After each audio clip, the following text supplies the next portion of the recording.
Halo semuanya, Sobat After Race, balik lagi bersama gue, Sadrina Vanelia. Kali ini kita akan ngebahas soal Sprint Race MotoGP Australia 2025 dan juga ada apa dengan Ducati. Ini Marc Marquez absen, kok pembalap Ducati pada kemana nih? Kok nggak podium gitu ya di Sprint Race MotoGP Australia 2025? Kita akan bahas.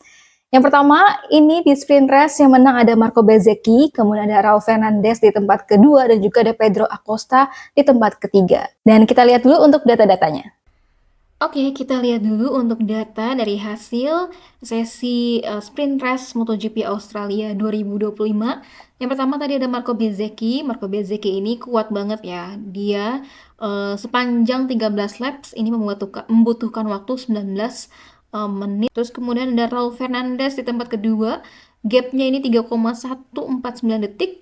Kemudian ada Pedro Acosta di tempat ketiga, ini ada 5,3 detik. Ada Jack Miller di tempat keempat, ini juga gapnya 5,3 detik dari Marco Bezzecchi. Kemudian ada Fabio Di Gia itu di tempat kelima, ini juga gapnya 5,4 detik. Ada Alex Marquez di posisi ke-6, itu gapnya 6 detik. Fabio Quartararo di posisi ke-7, ada Luca Marini di posisi ke-8, kemudian ada Paul Espargaro di posisi ke-9, ada Enea Bastianini di posisi ke-10, kemudian juga ada Joan Mir di posisi ke-11, Johan Zarco di posisi ke-12. Di sini aja udah mulai 12 detik ya gapnya. Ini jauh banget dari Marco Bezzecchi, dan ini membuktikan bahwa Marco Bezzecchi itu memang kenceng banget ya di sirkuit Phillip Island ini. Kemudian ada Alex Rins di posisi ke-13, Miguel Oliveira di posisi 14, dan ini gapnya jauh lagi 17,4 detik. Ini jauh banget dari Marco Bezzecchi. Kemudian ada Franco Morbidelli di posisi ke-15.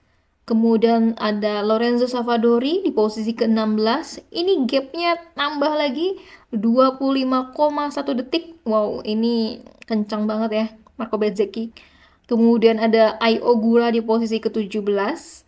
Kemudian ada Somkiat Chantra di posisi ke-18. Dan Pecco Bagnaia. Aduh, ini gapnya gila sih, 32,4 detik. Bahkan Pecco Bagnaia ini berapa nih? 4 ya, sekitar 4 detik gitu dari Somkiat Chandra. Dari rookie loh. Terus udah gitu ada Mikel Piro, ini di posisi ke-20, dan ini gapnya 35,5 detik. Sementara untuk Farman Aldeguer, dia tadi crash, dan juga Brad Binder juga crash. Tadi itu sayang banget ya ketika Fabio Quartararo berada di pole posisi, tapi dia ternyata dia mengakui kalau misalkan salah ban gitu ya, salah pilih ban. Padahal menurut dari Fabio Quartararo, dia disarankan sama timnya itu menggunakan ban hard, tapi dia sendiri yang memilih untuk menggunakan ban medium. Karena di sesi kualifikasi gitu ya, kenapa akhirnya sampai pole posisi, karena Fabio Quartararo itu pakai medium. Makanya akhirnya Fabio Quartararo yakin gitu sama pilihan bannya dia di medium. Tapi ternyata pas dia mulai dari lap pertama, lap kedua, sampai di lap ketiga dan seterusnya gitu ya di sprint race, ternyata yang tepat adalah ban hard. Karena kalau misalnya tadi Fabio Quartararo bilangnya di media scrum ya, ketika dia pakai ban medium itu bannya kayak permen karet, dia bilang. Itu bannya jadi lunak dan juga lengket gitu ya di tracknya. Dan kalau tadi kita bisa lihat gitu, untuk di Jack Miller sendiri yang pakai Yamaha juga, dia tuh pakai ban medium, makanya akhirnya dia bisa fight gitu ya sama Pedro Acosta. Dan tadi kalau kita lihat untuk Fermin Aldeguer, ini juga di detik-detik terakhir gitu ya, pas mau mulai start, Fermin ini ganti bannya dari ban medium menjadi ban hard gitu ya. Ini terutama untuk ban depan motor mereka. Kalau misalkan ban belakangnya itu mereka semuanya pakai soft. Nah, kita ngomongin soal Marco Bezzecchi. Ini Marco Bezzecchi memang kuat banget ya di sirkuit Phillip Island. Tapi juga sebelum-sebelumnya, di seri-seri sebelumnya memang Marco Bezzecchi itu juga kuat ya. Tapi sebenarnya kalau kita lihat untuk di sesi main race besok, kan memang dia kena double long lap penalty ya. Karena insiden crash sama Marc Marquez di Mandalika. Dan tadi di media scrum ini Marco Bezzecchi sempat bilang, meskipun dia mudah ya, dia kuat gitu ya di sirkuit ini, tapi dia bilang nggak akan mudah karena besok itu dia harus tadi double long lap penalty. Dan ternyata Bezzecchi ini udah nyobain gitu ya berkali-kali untuk kayak istilahnya latihan gitu ya, latihan untuk double long lap penalty untuk main race-nya. Dan dia bilang ternyata itu nggak semudah yang dibayangkan gitu, karena track double long lap penalty atau long lap penalty dari sirkuit Phillip Island ini ternyata super tight, alias sempit banget ya dibilangnya kayak gitu. Dan juga ini tempatnya lumayan tricky kalau misalnya kalau katanya Marco Bezzecchi. Jadi besok strateginya dari Marco Bezzecchi, meskipun dia kuat tapi kena double long lap penalty, dia akan tetap berusaha untuk mengejar yang di depan ya. Karena kan lumayan tuh kena double long lap penalty, mungkin akan menghabiskan waktu sekitar 5 sampai 6 detikan gitu ya dari posisi pertamanya kayak gitu. Nah, tadi dia juga bilang, Bezzecchi bilang kalau misalkan besok kena double long lap penalty tapi dia bisa jadi juara gitu ya, bahkan jadi podium, itu jadi sebuah keajaiban sih kalau katanya Marco Bezzecchi kayak gitu. Karena tadi juga masih cedera punggung gitu ya, akibat dari crash yang dialami Marco Bezzecchi bersama dengan Marc Marquez di Mandalika. Tadi Marco Bezzecchi itu pakai painkiller di sprint race. Jadi nanti kita lihat kondisi ya dari Marco Bezzecchi sendiri. Oke, untuk poin championship-nya ini tipis banget ya antara Pecco Bagnaia dan juga Marco Bezzecchi yang memperebutkan di posisi ketiga. Karena ini selisihnya cuma jaraknya 8 poin gitu. Nah, bisa jadi besok kalau misalkan Marco Bezzecchi ini bisa podium gitu ya, atau berada di depan, kemudian Pecco Bagnaia cuma ada di belakang itu posisinya, bukan enggak mungkin sih ini Marco Bezzecchi bisa menggusur posisinya Pecco Bagnaia di posisi ketiga klasemen juara dunia.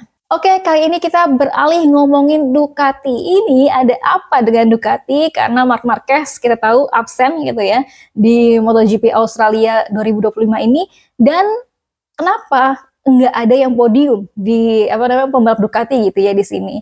Dan apakah semua pencapaian Ducati selama ini hanya bertumbuh sama Marc Marquez? Atau bahkan memang kalau misalkan kayak Marc Marquez itu menjadi emang pengecualian aja ya, jadi pembalap yang benar-benar berpengalaman gitu, emang super banget supaya bisa mengendaliin motor yang bermasalah ya, dalam tanda kutip bermasalah GP25-nya ini gitu dari motor Ducati.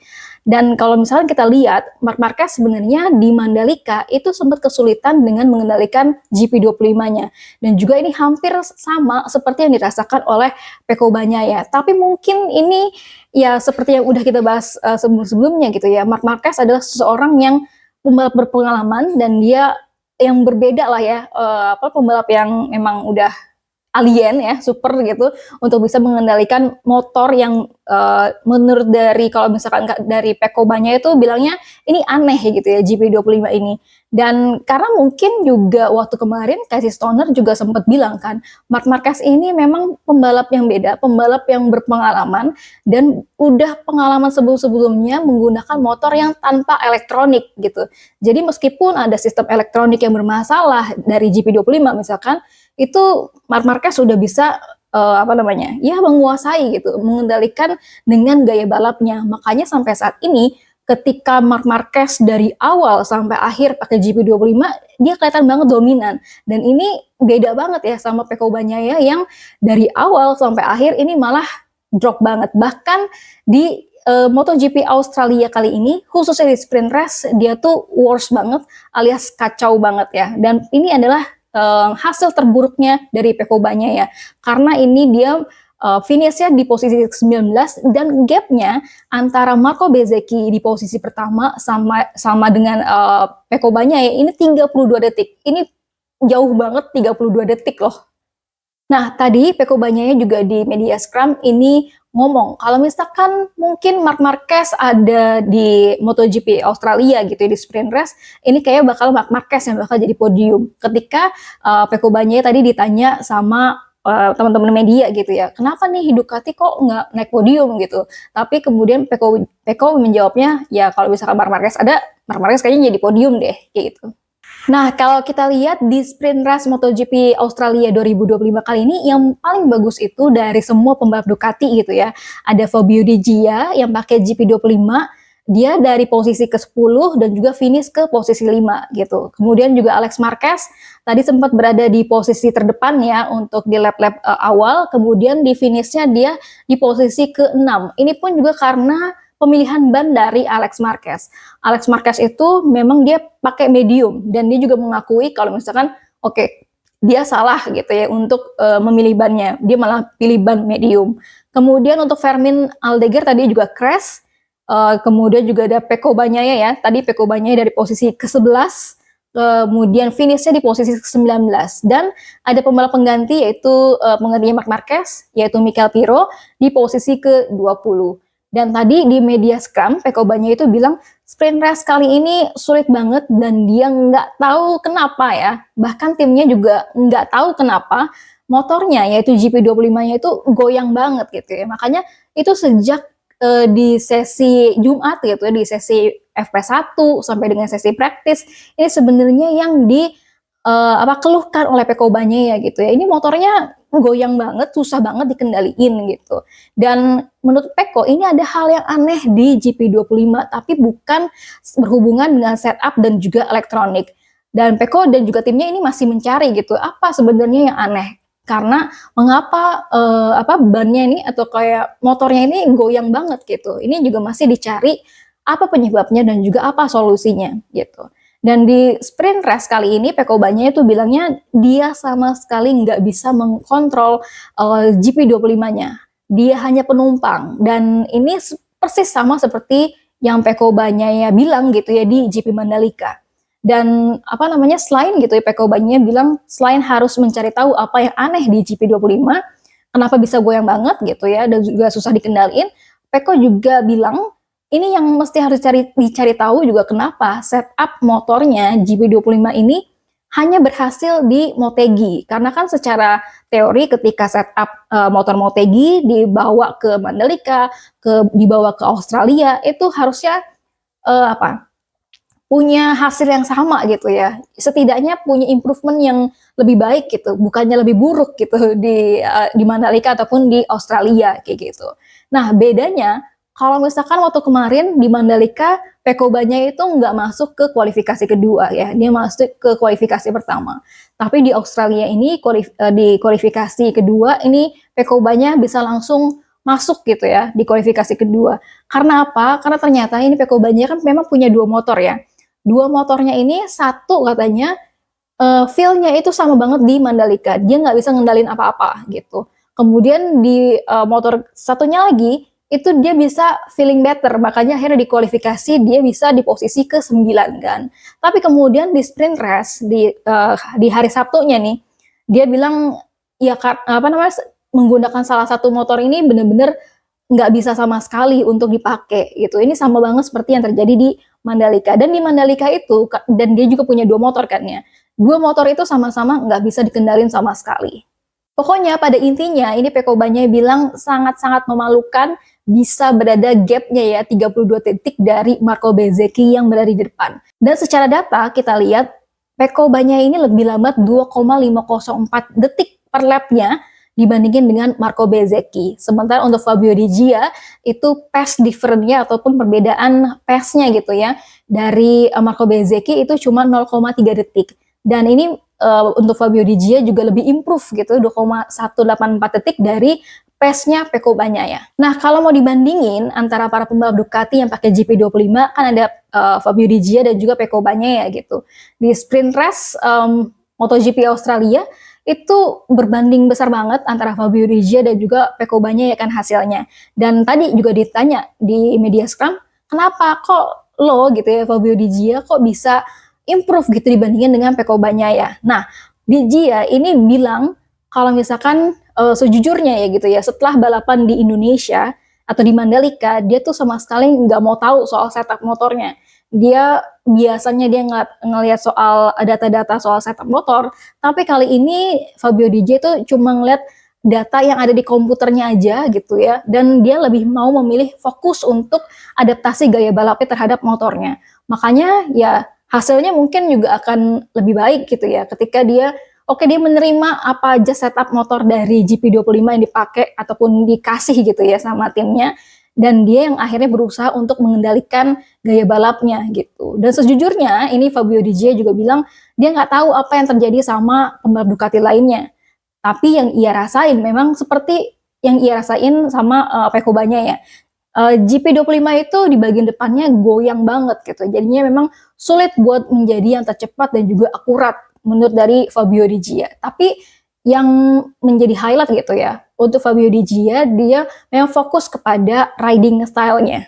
Dan Fabio Di Gio itu bilangnya kalau misalkan memang dibandingin dengan pabrikan-pabrikan lainnya, Ducati itu stuck ya. Maksudnya Ducati itu nggak berkembang gitu, cuma di sini-sini aja. Bahkan ada kendala-kendala ataupun masalah-masalah yang dialami oleh Pecco Bagnaia di GP25-nya. Tapi untuk kayak misalnya pabrikan lain kayak Aprilia gitu ya, kemudian ada KTM, ada Honda gitu, improvementnya itu luar biasa. Makanya akhirnya kelihatan jomplang. Ducati di sini, pabrikan lain tuh udah mulai di atas-atas gitu ya.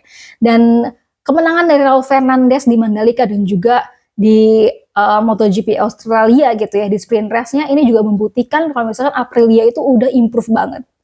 Banyak juga kan yang bilang kalau misalkan apakah memang GP25 ini hanya cocok buat Marc Marquez seperti Honda gitu ya. Waktu dulu kan memang Honda kayaknya dibuat cocok banget sama Marc Marquez, tapi susah gitu untuk dikendaliin sama para pembalap lainnya. Apakah ini memang Ducati hampir ke Honda-Hondaan gitu ya. Jadi bener-bener setupnya itu yang dipakai sama Marc Marquez, tapi kemudian GP25 ini susah gitu untuk dipakai sama pembalap-pembalap lainnya. Nah, kalau kalian kayak gimana komentarnya? Nanti diskusi di bawah ya.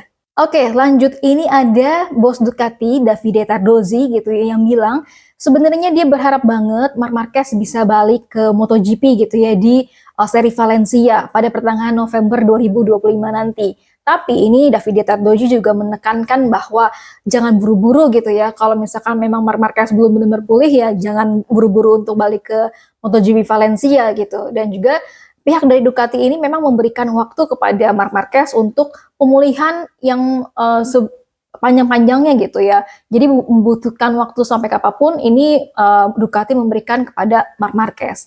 Dan Ducati juga lewat bos Ducati lainnya yaitu Mauro Grasili ini memastikan kalau misalkan memang pengganti Marc Marquez di MotoGP Malaysia 2025 itu akan diganti sama Michael Piro lagi gitu.